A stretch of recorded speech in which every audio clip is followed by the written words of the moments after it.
Hello everyone, welcome back to our YouTube channel TPC hospital Pathshala. आज हम आप लोग के बीच एक नया टॉपिक लेकर प्रेजेंट हुए हैं, जिस टॉपिक का नाम है hospital organisation structure and function. Hospital के अंदर ऑर्गेनाइजेशन स्ट्रक्चर क्या होता है, हॉस्पिटल के अंदर उसका फंक्शन क्या होता है, ऑर्गेनाइजेशन स्ट्रक्चर का फंक्शन क्या होता है, वो चीज़ के बारे में इस वीडियो में हम विस्तार पूर्वक जानेंगे। ठीक है, सबसे पहले आज का टॉपिक हमारा क्या है, hospital organisation structure and function.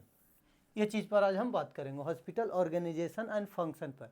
सबसे पहले है क्या है भाई हॉस्पिटल ऑर्गेनाइजेशन क्या है, इसी पर पहले देख लेते हैं। सबसे पहला पॉइंट क्या है, hospital organisation means a systematic arrangement of departments, staff, authority and responsibilities to provide effective patient care and a smoothly hospital operation। देखिए क्या बोल रहा है इस पॉइंट का मतलब, ये हॉस्पिटल ऑर्गेनाइजेशन क्या होता है।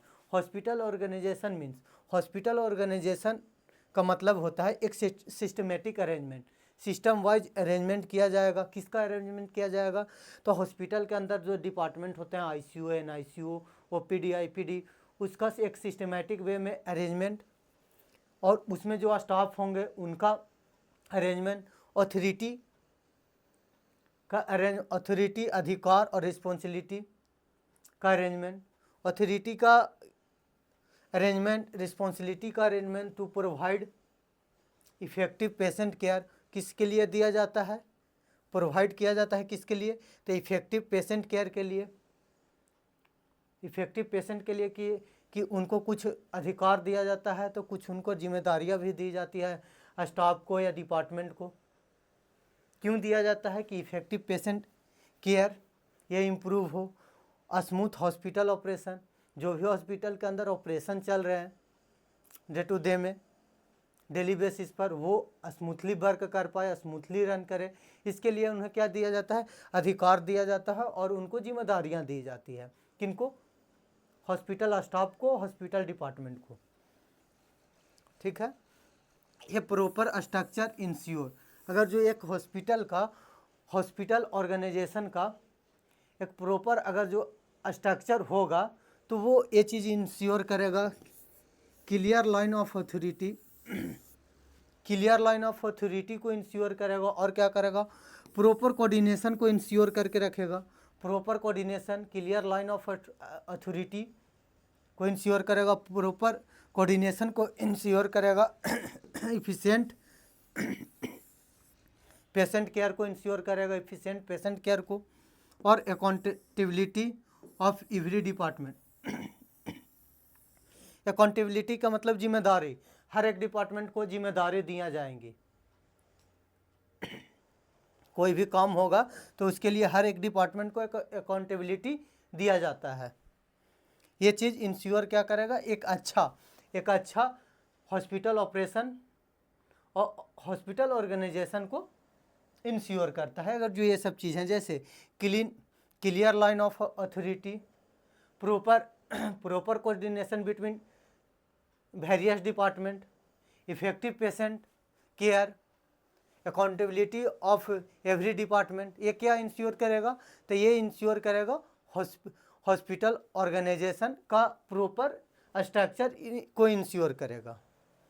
अब देख लेते हैं हॉस्पिटल ऑर्गेनाइजेशनल स्ट्रक्चर। हॉस्पिटल के अंदर ऑर्गेनाइजेशनल स्ट्रक्चर क्या होता है, या फिर हियरार्की बोलते हैं, इसको हम हियरार्की भी बोलते हैं।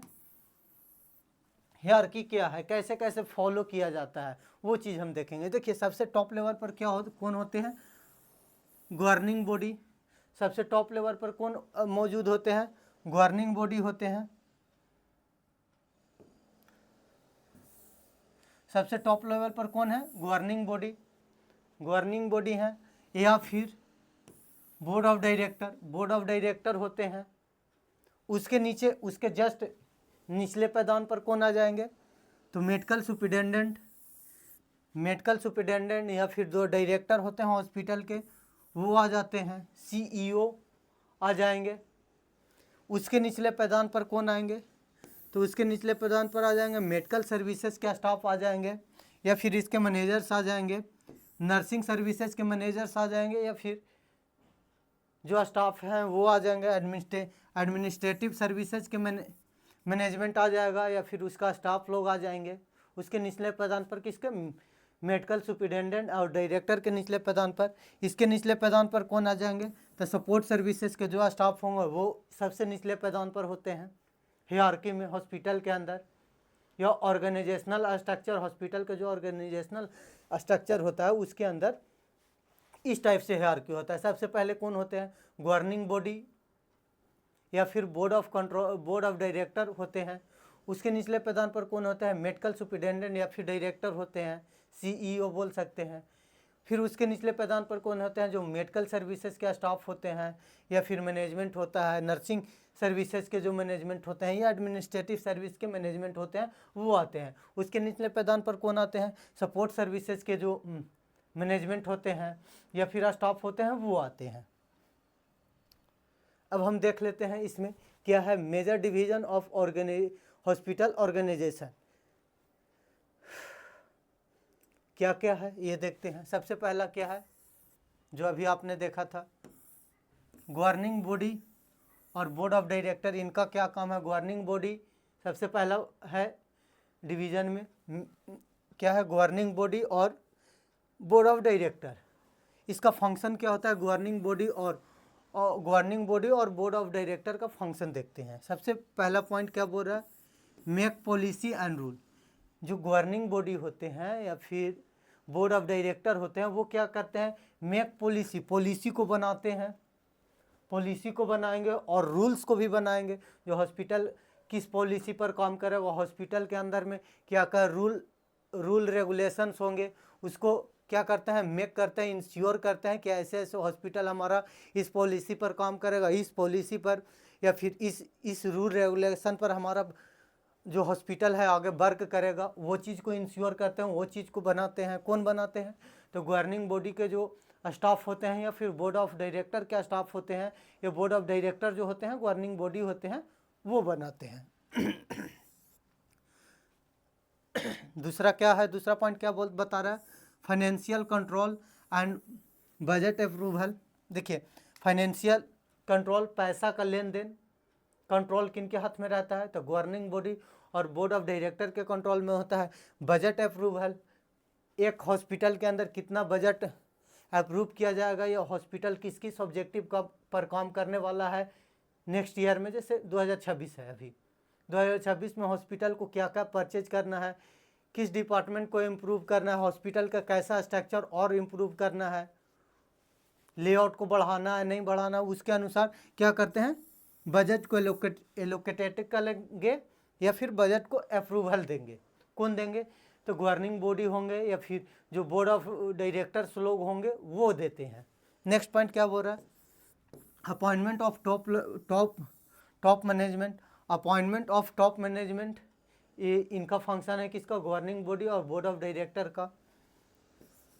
ओवरऑल सुपरवाइज ऑफ हॉस्पिटल, जो भी हॉस्पिटल के अंदर, एक हॉस्पिटल के अंदर जो भी वर्क चल रहा है, अगर जो हॉस्पिटल के अंदर वर्क चल रहा है तो उसको सुपरवाइज कौन करेगा, सुपरवाइज करेगा गवर्निंग बॉडी और बोर्ड ऑफ डायरेक्टर उसका सुपरवाइज करेंगे, देखभाल करेंगे, कहाँ पर इम्प्रूवमेंट की ज़रूरत है, कहाँ पर क्या चीज़ और एक्स्ट्रा हम कर सकते हैं, वो चीज़ पर वर्क करते हैं कौन, गवर्निंग बॉडी और बोर्ड ऑफ डायरेक्टर लोग वर्क करेंगे।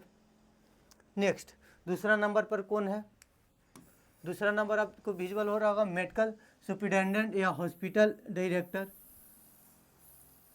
मेडिकल सुपरिटेंडेंट और हॉस्पिटल डायरेक्टर, इनका क्या क्या फंक्शन आता है, फंक्शन को हम देख लेते हैं। सबसे पहले ओवरऑल इंचार्ज ऑफ हॉस्पिटल, पूरे हॉस्पिटल के अंदर, पूरे हॉस्पिटल का या पूरे हॉस्पिटल के अंदर इंचार्ज कौन होते हैं, तो medical superintendent, hospital director incharge होते हैं, वो उनके अकॉर्डिंग सब चीज़ चलेगा, कौन चीज़ पर ज़्यादा ध्यान देना है या फिर किस चीज़ को अभी निगलेक्ट करके चलना है, वो चीज़ हर एक चीज़ के इंचार्ज होते हैं मेडिकल सुपरिटेंडेंट और हॉस्पिटल डायरेक्टर होते हैं। दूसरा पॉइंट क्या बोल रहा है, दूसरा फंक्शन क्या है, इम्प्लीमेंट पॉलिसी। देखिए जो गवर्निंग बॉडी या बोर्ड ऑफ डायरेक्टर लोग जो भी थे उस पोस्ट पर, वो अगर जो पॉलिसी बनाते हैं तो उसको इम्प्लीमेंट हॉस्पिटल के अंदर वो चीज़ को लागू करना जिम्मेदारी किनकी होती है? तो मेडिकल सुपरिटेंडेंट को, और मेडिकल डायरेक्टर जो होते हैं उनकी, हॉस्पिटल डायरेक्टर जो होते हैं उनकी यह जिम्मेदारी होती है कि जो भी टॉप लेवल मैनेजमेंट या फिर गवर्निंग बॉडी या फिर बोले तो बोर्ड ऑफ डायरेक्टर ने पॉलिसी मेकिंग किए हैं, उस पॉलिसी को इम्प्लीमेंट किया जाए, हॉस्पिटल के अंदर लागू किया जाए। कोऑर्डिनेशन ऑफ ऑल डिपार्टमेंट, और जितने भी हॉस्पिटल के अंदर में को डिपार्टमेंट्स होते हैं उनको बीच में एक अच्छा कोऑर्डिनेशन बनाए रखने, जिससे हॉस्पिटल स्मूथली वर्क कर पाए। वो चीज़ किस, वो फंक्शन किनका होता है, या फिर वो चीज़ का रिस्पॉन्सिबिलिटी पर्सन कौन होते हैं? तो मेडिकल सुपरिटेंडेंट जो होते हैं वो, या फिर हॉस्पिटल डायरेक्टर हैं वो होते हैं। नेक्स्ट फंक्शन क्या है? Maintenance discipline and quality of care.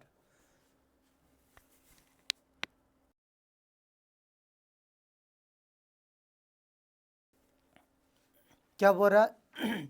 Maintain discipline and quality of care. जो मेडिकल सुपरिटेंडेंट और हॉस्पिटल डायरेक्टर होते हैं वो मेंटेन रखते हैं किसको? डिसिप्लिन को। हॉस्पिटल के अंदर डिसिप्लिन को मेंटेन करके रखेंगे और क्वालिटी ऑफ केयर को मेंटेन करके रखेंगे। कौन किनका काम है? मेडिकल सुपरिटेंडेंट, हॉस्पिटल डायरेक्टर का यह काम है कि वो हॉस्पिटल के अंदर कोई भी डिसिप्लिन है उसको मेंटेन करके रख रहे हैं, क्वालिटी ऑफ केयर को मेंटेन करके रख रहे हैं। ये रिस्पॉन्सिबिलिटी किनका होता है? मेडिकल सुपरिटेंडेंट और हॉस्पिटल डायरेक्टर का होता है। नेक्स्ट क्या है? थर्ड नंबर पर क्या है? Medical services department. Medical services department, इसके अंदर कौन कौन आता है? इंक्लूडिंग, इसके अंदर में आ जाएगा ओपीडी आपका आ जाएगा, आईपीडी आ जाएगा, आईसीयू आ जाएगा, ओटी आ जाएगा, इमरजेंसी डिपार्टमेंट लेबोरेटरी आ जाएगा, रेडियोलॉजी आ जाएगा, फार्मेसी आ जाएगा, सीएसएसडी आ जाएगा। देखिए इसका फंक्शन क्या होता है? जो मेडिकल सर्विसेज डिपार्टमेंट में होते हैं उनका फंक्शन क्या है, फिर उनका कार्य क्या होता है, उनका अधिकार क्या होता है, किस किस चीज़ पर डिसीजन ले सकते हैं, वो चीज़ फंक्शन। सबसे पहला पॉइंट क्या है? Diagnosis and treatment of patient. इनका काम है पेशेंट का डायग्नोसिस करना, पेशेंट का उपचार करना, इलाज करना। किनका काम है? जो मेडिकल सर्विसेज डिपार्टमेंट के अंदर में होते हैं उनका काम होता है पेशेंट का ट्रीटमेंट करना, उपचार करना या फिर जांचेज करना। क्लिनिकल डिसीजन मेकिंग, इनके हाथ में क्या होता है? Clinical decision making. पेशेंट को कौन सा ट्रीटमेंट देना है, पेशेंट को कौन सा मेडिसिन देना है, पेशेंट को कब डिस्चार्ज करना है, ये सब जिम्मेदारियां किनकी होती है? मेडिकल सर्विसेज डिपार्टमेंट की ये सब जिम्मेदारियां होती हैं। Third point, patient safety and care quality.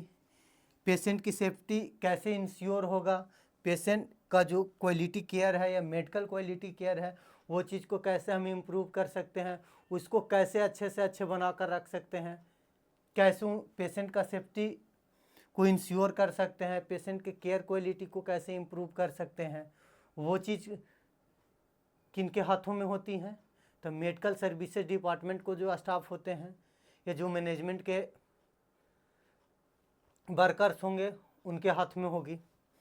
Next function क्या है? Supervise of doctor and clinical staff. और क्या करता है? सुपरविजन या सुपरवाइज। सुपरविजन किनको करेंगे? डॉक्टर्स को सुपरविजन करेंगे। जो क्लिनिकल स्टाफ होते हैं उनका सुपरविजन करेंगे कि डॉक्टर्स सही से वर्क कर पा रहे हैं या नहीं, आउटपुट कितना दे रहे हैं, इनपुट जो ले रहे हैं वो उतना आउटपुट वो दे पा रहे हैं कि नहीं, इनसे पेशेंट कितना सेटिस्फाइड है, पेशेंट का फीडबैक क्या है, पेशेंट शिकायत करते हैं, कंप्लेंट्स करते हैं, वो कैसा आ रहा है, इनका फीडबैक देखेंगे। क्लिनिकल स्टाफ का बिहेवियर ये सब देखेंगे। वो कौन देखते हैं? तो मेडिकल सर्विसेज के डिपार्टमेंट के जो भी मेंबर होते हैं वो देखते हैं। नेक्स्ट फोर्थ पॉइंट में क्या है? Nursing services department. Nursing services department में क्या क्या आता है? Headed by nursing superintendent. किसके द्वारा ये रन किया जाता है या इसको कौन लीड कर रहा है? तो नर्सिंग सुपरिटेंडेंट जो होते हैं वो नर्सिंग सर्विसेज डिपार्टमेंट को लीड करते हैं या फ्रंट लीडर होते हैं। इसका फंक्शन क्या हो जाएगा नर्सिंग सर्विसेज डिपार्टमेंट का?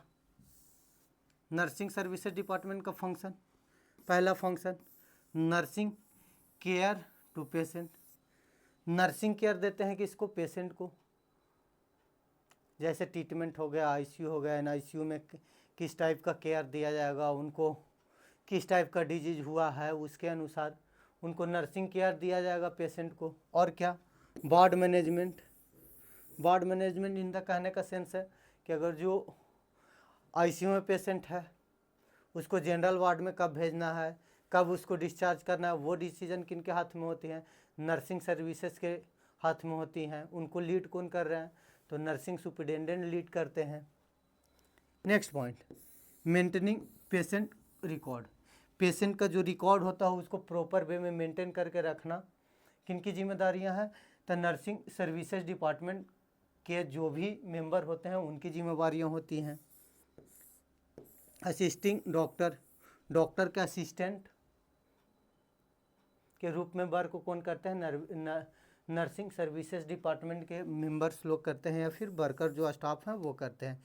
इन्फेक्शन कंट्रोल प्रैक्टिसेस, और क्या करते हैं? इन्फेक्शन कंट्रोल करने में हेल्प करते हैं, इन्फेक्शन नहीं फैले वो चीज़ को इंश्योर करते हैं, उसका प्रैक्टिसेस करेंगे। कौन करेंगे? नर्सिंग सर्विस डिपार्टमेंट को लोग करेंगे।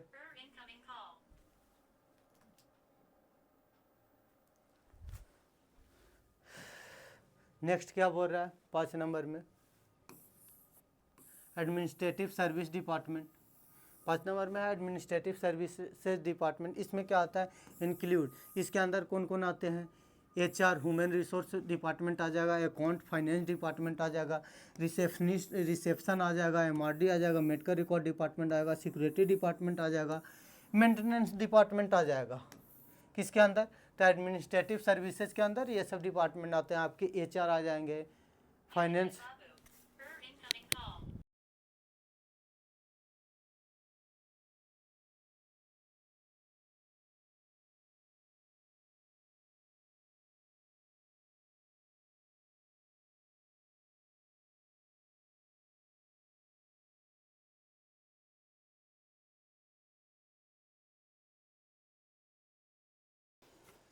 क्या था?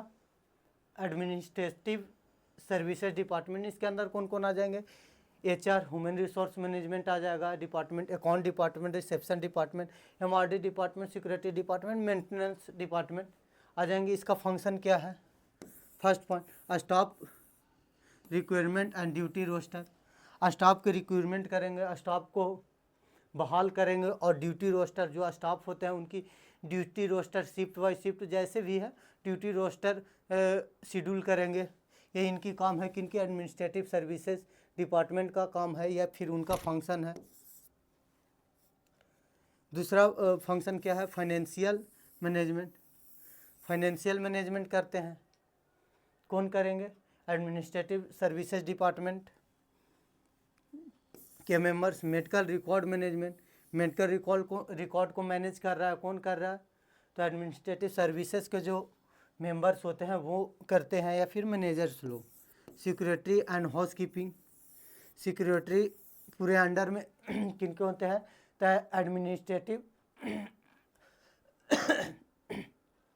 सर्विसेज डिपार्टमेंट के जो हेड होते हैं या फिर जो इनको रन करते हैं, जो हेड ऑफ डिपार्टमेंट होते हैं, वो सिक्योरिटी को मैनेज करते हैं, हाउस कीपिंग को मैनेजमेंट करते हैं। Maintenance of hospital building and equipment. और क्या बोल रहा है? हॉस्पिटल मेंटेन किसको करते हैं? हॉस्पिटल बिल्डिंग को मेंटेन करेंगे। हॉस्पिटल के अंदर जो भी इक्विपमेंट है उसको मेंटेन कौन करेंगे? एडमिनिस्ट्रेटिव सर्विसेज के जो मेंबर हैं या फिर जो हेड हैं उनके द्वारा ये मेंटेन किया जाता है। नेक्स्ट पॉइंट, नेक्स्ट क्या है 6 में? Support services department includes. इसके अंदर में कौन कौन डिपार्टमेंट आते हैं? जैसे laundry department, dietary, housekeeping, BMW biomedical waste ambulance store.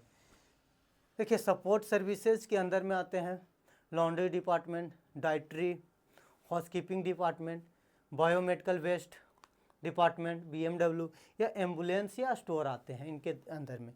इनका फंक्शन क्या होता है? सबसे पहला क्लीन इन्वायरमेंट, जो हॉस्पिटल के अंदर इन्वायरमेंट होते हैं, वातावरण है, उनको क्लीन, नीट एंड क्लीन रखने की जिम्मेदारी है किन की होती है? सपोर्ट सर्विसेज डिपार्टमेंट को होती हैं। वो चीज़ वो इंश्योर क्या करेंगे कि क्लीन इन्वायरमेंट हॉस्पिटल के अंदर हो, वो चीज़ को इंश्योर करेंगे। दूसरा food services for patient, patient को जो खाना दिया जा रहा है उसका सर्विसेज को मेंटेन करना किसका है? सपोर्ट सर्विसेज डिपार्टमेंट की होती है। Next leaning management, leaning management करेंगे। लीनिंग मैनेजमेंट करेंगे कौन करेंगे? सपोर्ट सर्विसेज डिपार्टमेंट मैनेज करेगा। और क्या है? वेस्ट डिस्पोजल, जो BMW है, बायोमेडिकल वेस्ट उत्पन्न होता है हॉस्पिटल के अंदर, उसको डिस्पोजल या डंप करेंगे कौन करेंगे? तो सपोर्ट सर्विसेज डिपार्टमेंट के स्टाफ करेंगे। Supply of material and medicine, supply किसका करेंगे? मटेरियल्स का, जो भी हॉस्पिटल के अंदर मटेरियल्स यूज होते हैं उसका सप्लाई करेंगे। मेडिसिन जो भी हॉस्पिटल के अंदर यूज आते हैं या फिर जो अवेलेबल हैं या फिर जिसका यूज होता है उसको सप्लाई करेंगे। और मटेरियल को सप्लाई करेंगे कौन करेंगे? तो सपोर्ट सर्विसेज डिपार्टमेंट के मेंबर्स या फिर जो भी स्टाफ हैं वो करेंगे। अब हम देखते हैं की function of hospital organization. Hospital organization की फंक्शन क्या होती है? सबसे पहला पॉइंट क्या है? Patient care management, proper treatment and nursing care. Patient care management क्या करेगा? प्रॉपर ट्रीटमेंट, प्रॉपर वे में ट्रीटमेंट देगा। और नर्सिंग केयर करेगा किसको? पेशेंट केयर मैनेजमेंट पेशेंट को करेगा। पेशेंट केयर मैनेजमेंट आता है। दूसरा है coordination smoothly work between department. एक हॉस्पिटल के अंदर जितने डिपार्टमेंट होते हैं उसका कोऑर्डिनेशन को बनाए रखेगा कौन? इसका मेन फंक्शन है या की फंक्शन है कौन है? हॉस्पिटल ऑर्गेनाइजेशन का की फंक्शन में आता है कोऑर्डिनेशन। दो डिपार्टमेंटों के बीच में अच्छी तालमेल हो, वो चीज़ को इंश्योर कौन करेगा? तो ये कोऑर्डिनेशन ये हॉस्पिटल ऑर्गेनाइजेशन करेगा। Resource management, effective use of staff, equipment end funds. जो भी हॉस्पिटल को फंड्स दिया गया है, जो भी उनके पास स्टाफ हैं, जो भी उनके पास इक्विपमेंट अवेलेबल हैं, उसको इफेक्टिव मतलब ज़्यादा से ज़्यादा कैसे यूज किया जाए वो चीज़ के बारे में, वो चीज़ का की फंक्शन, मेन फंक्शन किसका है? तो हॉस्पिटल ऑर्गेनाइजेशन का मेन फंक्शन में आता है इफ़ेक्टिव वे में जो भी उनके पास सामान उपलब्ध हैं, जो भी उनके पास सामग्री उपलब्ध हैं, जो भी उनके पास मैन पावर उपलब्ध हैं, वो चीज़ को इफेक्टिव वे में यूज करना किनका काम है? तो हॉस्पिटल ऑर्गेनाइजेशन डिपार्टमेंट का काम है। Quality insurance, maintain standards of health care. जो हेल्थ केयर के अंदर स्टैंडर्ड होता है, जो क्वालिटी होता है, लेवल होता है, उसको मेंटेन करके रखना हॉस्पिटल ऑर्गेनाइजेशन का की फंक्शन है। Record keeping, proper documentation and reporting. जो रिकॉर्ड भी होता है हॉस्पिटल को उसका प्रॉपर वे में डॉक्यूमेंटेशन करते हैं, रिपोर्टिंग करते हैं, कौन करते हैं? तो ये मेन फंक्शन किसका आ जाएगा? हॉस्पिटल ऑर्गेनाइजेशन का आ जाएगा। सेफ एंड इन्फेक्शन करो, सेफ्टी को इंश्योर करेंगे। इन्फेक्शन कंट्रोल, इन्फेक्शन हॉस्पिटल के अंदर नहीं फैले उसको कंट्रोल करेंगे। सेफ हॉस्पिटल इन्वायरमेंट, हॉस्पिटल का जो वातावरण होता है उसको सेफ रखेंगे, नीट एंड क्लीन रखेंगे। किसका काम है? किसका मेन की फंक्शन है? तो हॉस्पिटल ऑर्गेनाइजेशन का मेन की फंक्शन है। Last point, training and supervision, staff development and monitoring. जो भी हॉस्पिटल के अंदर स्टाफ काम कर रहे हैं उसकी डेवलपमेंट, उसको और क्या क्या चीज़ सिखाया जाए वो चीज़ पर वर्क करेंगे, उनका डेवलपमेंट पर वर्क करेंगे, उनको मॉनिटर करेंगे, उनको मॉनिटरिंग करेंगे। क्या वो स्टाफ इफ़ेक्टिव वे में काम कर पा रहा है कि नहीं हमारे ऑर्गेनाइजेशन के लिए, वो चीज़ को मॉनिटर करेंगे। और वह स्टाफ को ट्रेनिंग देंगे, उसको सुपरविजन करेंगे कि जो हम उनको काम दिए हैं वो सही से काम कर पा रहे हैं नहीं कर पा रहे हैं। अब क्या है importance of proper hospital structure. अगर जो एक हॉस्पिटल का प्रॉपर स्ट्रक्चर है, प्रॉपर वे में हॉस्पिटल का स्ट्रक्चर है, तो उसका क्या महत्व होता है। कोई हॉस्पिटल अपना structure well discipline, well maintain, हर एक स्ट्रक्चर को अच्छे से रखे हुए है, तो उसका क्या महत्व हो जाएगा, वो चीज़ को हम देखते हैं। सबसे पहले avoid confusion and duplication of work. सबसे पहले तो दूरी क्या करेगा, कन्फ्यूजन, किसी पेशेंट को कन्फ्यूजन नहीं होगा। जैसे ये MRD है, एक रूम है, MRD है, मेडिकल रिकॉर्ड डिपार्टमेंट, तो वहाँ पास कन्फ्यूजन नहीं होगा, वहाँ पास रिकॉर्ड्स मिलेंगे। रेडियोलॉजी में कोई पेशेंट गया तो वहाँ पास रेडियोलॉजी का काम ही होगा, डुप्लीकेशन ऑफ वर्क नहीं होगा वहाँ पास। वो चीज़ को इंश्योर करेगा, वो चीज़ को अवॉइड करेगा, कन्फ्यूजन को अवॉइड करेगा। इम्प्रूव इफ़िशेंसी एंड अकाउंटेबिलिटी, और क्या करेगा, इम्प्रूव करेगा, इफ़िशेंसी को इम्प्रूव करेगा, अकाउंटेबिलिटी, जिम्मेदारियों को इम्प्रूव करेगा। इसका इम्पोर्टेंस है।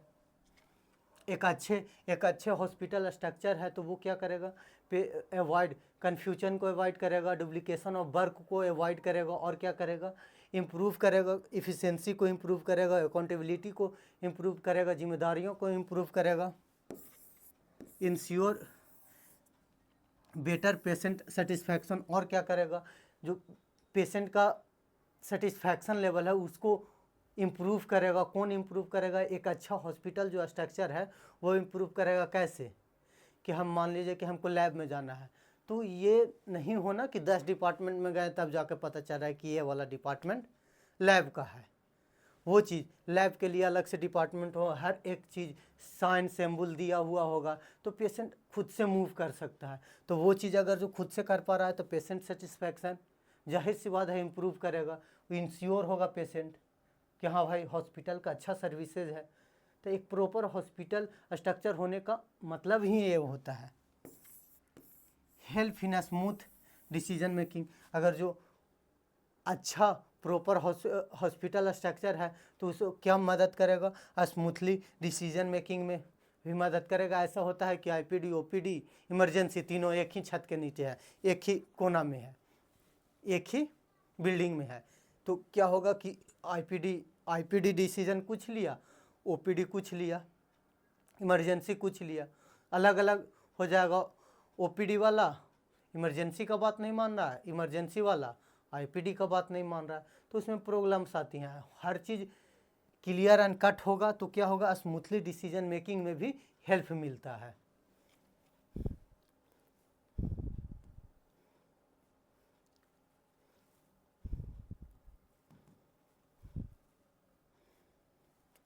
इसी के साथ क्या प्रॉब्लम आ रहा है,